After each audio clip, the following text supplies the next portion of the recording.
talk about afternoon tea etiquette. I'm going to teach you everything you need to know. So let's get started. First things first, what is the actual formal name? I see a lot of people calling it high tea, or some people call it afternoon tea. So what's the deal? It's actually the correct formal name is afternoon tea. So what's the difference between high tea and afternoon tea? High tea is actually more of a mealtime. So in Great Britain, people have high tea, and that means it's a real meal with usually a protein. It could be a piece of chicken with a cup of black tea, or it could be spaghetti bolognese with a cup of tea. And that's traditionally kind of like 3 or 5 p.m. Later, and that's what high tea is. Now, afternoon tea is that traditional meal typically served from 3 to 5 p.m. Very, very elegant with all the courses. Typically it is 3 courses, which is your savory to sweet. So often we'll start with sandwiches, finger sandwiches, then you'll move to scones, and then you move on to your desserts, also called puddings in the UK. So that's the order by which you eat and enjoy afternoon tea. Remember, savory to sweet. Now, if you're serving afternoon tea, then the good news is that all of those components are served together, often in one tea tier. So sometimes you see the tea tier come over and it's got the 3 levels of the sandwiches, the scones, and the cakes and little desserts. And so all of that is pre-prepared, brought. The only thing that's served warm usually are the scones, and that you want to make sure you have in a little kind of basket that is covered with a linen to keep them nice and warm, so that when you get to them, they're still nice and soft for your guests. I want to show you 2 different types of plates that you'll often be served when having afternoon tea. This here is a saucer. We know it's a saucer, which the teacup is placed on top of, because it has that rim right there in the middle for the cup to nicely go on top of and keep into place. So if there's any liquid, it doesn't slide. The other type of plate you'll see is for your food. So it's very different. You do not put food on your saucer, you only put it on the plate you're given. So just to show you the comparison in size there as well. So where does everything go on the table? Typically, your teacup and your tea saucer will be placed on the right side of your table. And that plate that we were talking about earlier goes straight in front of you. Then the napkin would be placed on top of that.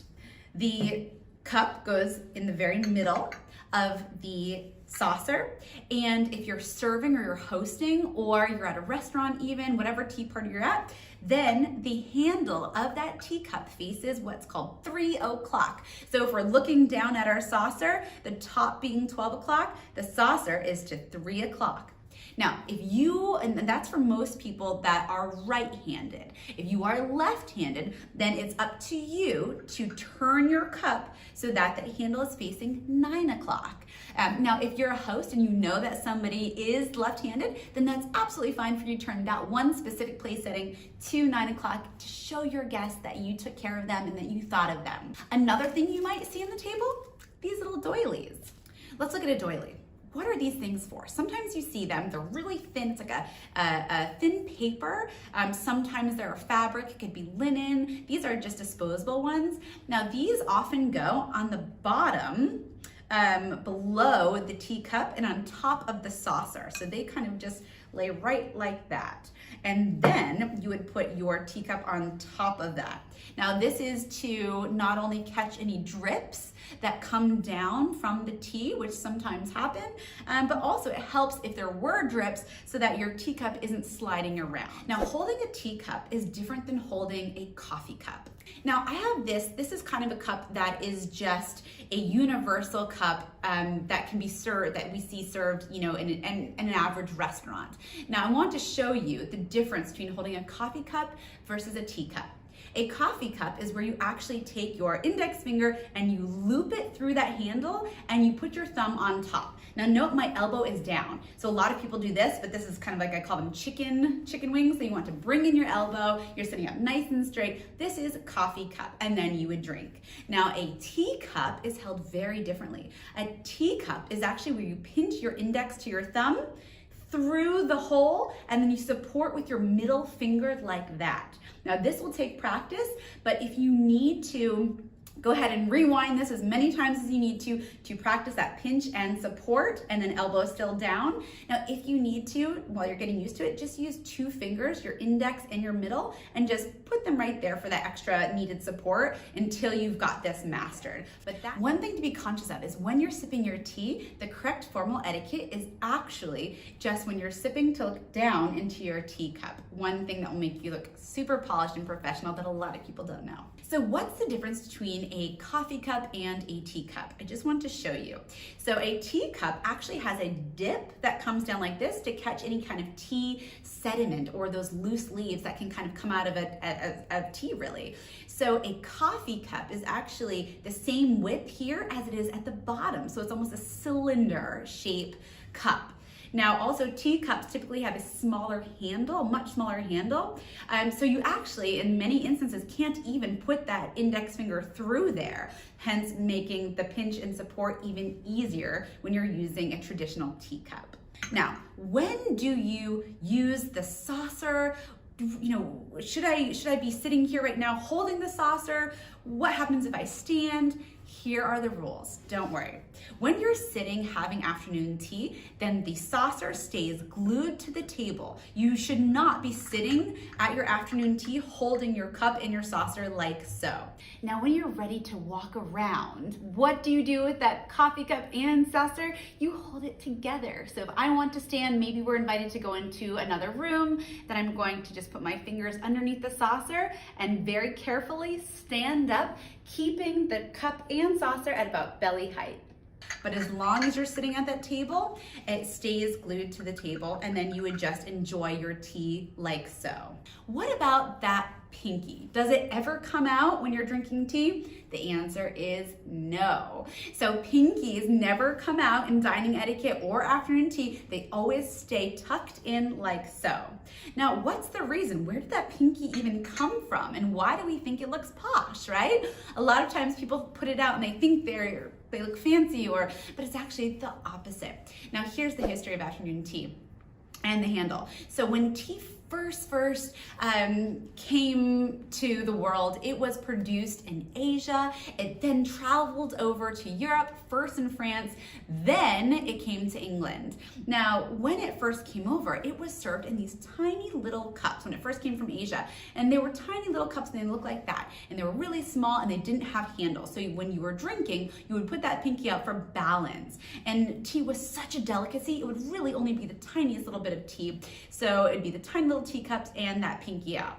Well, then when it came over to Europe, the trade routes opened and larger quantities of tea were being consumed. Then the cups got larger than those tiny little teacups, and then they became hot because there was so much liquid in them and heavier, so we needed to put the handle on the cup. Now, interesting fun fact, the Germans invented the handle to the teacup. Once that handle came a part of the teacup, that pinky went in, never to come out again. Is how to stir your coffee and your tea correctly. Now, here, this is a very traditional teaspoon. It is much smaller than your traditional soup spoon. And you would just hold it, just your index and your thumb on the top, like so, and then the rest of your fingers down below. So just like that. Now, when I am having my tea, you want to make sure that you put the hot liquid in first, followed by the cold if you were adding, for instance, milk. You would also put in the hot tea first, then followed by sugar or honey or whatever it is that you were added, lemon even. And let's say I added a little bit of sugar or a little bit of milk to my tea. Then the correct way to stir your tea is not counterclockwise or clockwise. It doesn't matter, not round and round and round we go. We don't want to create that whirlpool with our liquid. Instead, it's just 12 o'clock to 6 o'clock. Just like that. Now, you don't want to, and usually I'd say about 6 times should have everything dissolved that you want to for that first stir. You want to avoid making this noise when you stir, or even scratching on the bottom of that teacup, because the more noise you create in dining etiquette or tea etiquette, then the more distracting it is for the guests and the less elegant you look as the dining person having your afternoon tea. So instead, it's just 12 o'clock to 6 o'clock, just like that. That's all you need. Now at the end, the one thing you don't want to do is this. to get off that liquid. Because what if you do that and then you look down and you have chipped your host's china? China is very, very delicate in material. It's so delicate, especially what's called bone china, which is a type of china, that it could chip just with the tiniest little crack of your spoon to that top of that cup. So you don't want to do that. Instead, when you're done stirring just like that, then you just do this to get up the excess liquid, and then you would put it to the top of your saucer, just like so. You never put a teaspoon that's been used on a tablecloth or table. You could ruin it with any kind of liquid that drips off of it. So therefore, you always want to put the spoon back on the tea saucer or your discard plate. So what are the two types of ways that you might enjoy tea? Well, you might be offered tea with a tea bag, or you might be offered tea that's loose leaf tea. So what does loose leaf tea actually look like? It smells so amazing. This is actually from Fortnum & Mason. This is the Earl Grey Classic. So it actually just looks like this, tiny little shredded pieces. Now, loose leaf tea, when it is put into the teapot, it will steep in the teapot. Steeping just means allowing the tea to absorb into the water, and you could steep tea from anywhere to 3 to 5 minutes, whatever it is that you want in terms of the strength of the tea, and then it's ready to be served. Now, with the tea, here is a traditional, very standard sized teapot. The one part that is most important to know is this is the top of the teapot. It's called the finial, is the actual name of this. Then you've got the handle here and the spout of the teapot. Now, these can get really heavy and really hot. So when you are serving tea, you would always serve your guest first and then yourself afterwards. You would hold that teapot like this. You really need a good old grip using all your fingers. And remember, the top of the teapot does slide, hence why we touch the top of the finial when we're serving. Why don't we touch here or even here or here? It can be very hot. The finial is always cold. So when we're pouring, we pour like this for our guests or for ourselves, and then we put the teapot back. Remember not to pour too much tea into your cup because you still want to you don't want it to be so full that every time you take it up to your face, you're balancing that tea, right? You also want to make sure you're leaving enough space in that teacup for any milk or anything else that you want to add to your tea. So when I'm pouring tea, either for myself or my guests, I typically pour to right about the middle of the handle, like that's a good measuring area. That way it still leaves enough space in the top of the tea to put any kind of milk, or again, just to have enough room that when you're drinking, you're not worried that it's going to be too full and that you're going to spill on yourself. So with loose leaf tea, so now we know that there's loose leaf tea in here, right? So what would happen if when I'm pouring, I pour that loose leaf tea? It's going to all come out. All of these little tiny pieces of loose leaf tea would come out into my teacup. And then every time you take a sip of that tea, well, all those pieces would get into your teeth. It would just be a mess. But the way to prevent that is by using one of these. This is called a tea strainer. So if you see one of these on the table, that's a hint that there's loose leaf tea being served to you. The way that you use a tea strainer is as follows. The tea strainer could be just for yourself, or it could be shared amongst the table or a couple of people, depending on how many people are at the table. What you do is you take the strainer when it's your turn to pour, and you just rest it gently in the teacup, just like that. Then you take the tea and then fingers on the finial, and you would pour. As you pour and the loose leaf tea would come out, it would be caught in the strainer like that. So you never get any of those pieces of tea in the tea that you're about to enjoy. Then when you're done, you would take that strainer and take the bottom of it, put it back so that the tea, they'll have some drips. You wanna make sure it goes back in the cup and then goes back on the table, just like that. Now, what do you do if you're served one of these? This is a tea bag. This is the less formal way to have afternoon tea. Sometimes people put tea bags in the tea pot instead of loose leaf tea, and then if that's what you decide to do, just make sure you take those tea bags out before you serve it to your guests. If you're served just a tea bag that comes in a little container like this, then you want to make sure you open up the tea container. You don't want to rip off the whole thing because the less rubbish we create, the better. So we have this like almost little garage door, I call it, that it stays on like that. And then you open up and then you take out the tea bag. The tea bag looks just like this. You need to unfold it, and it has a little string down to the tea bag. Now what you would do, you would first take that tea and you would put it into the cup like so, and then you would take the hot water, which could be in a teapot, or it could be served in another pot, and you would take it, could be served out of a kettle, straight out of a kettle. Then you would pour the hot water into the teacup, and then you would have the tea steep for as long as you'd like.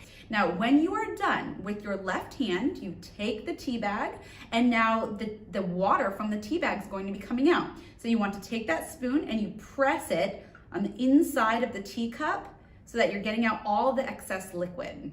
Then you would take that tea bag and then you could discard it. Now the correct place to put the garbage that you have from either a lemon rind or a used tea bag or even the container of the tea bag would be at 11 o'clock on the plate. So you can see up here, it's at about 11 o'clock. If I was using this plate, it would be at 11 o'clock.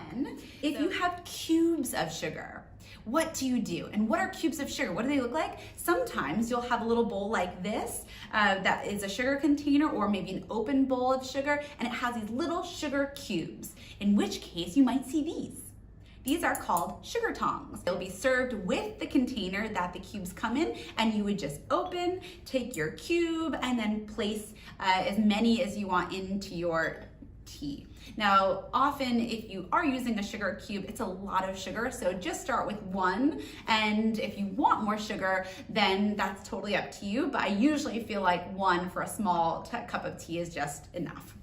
Now, if someone asks you to pass your teacup over to them, maybe there's a group of 6 people and there's one teapot and there's one person serving, and they say, please pass your cups. It feels kind of normal just to pass your teacup like that, but the correct etiquette is actually to pass the teacup with the saucer over so that the host can pour it. Maybe it even goes over a couple people and then it's poured back. So that's one thing.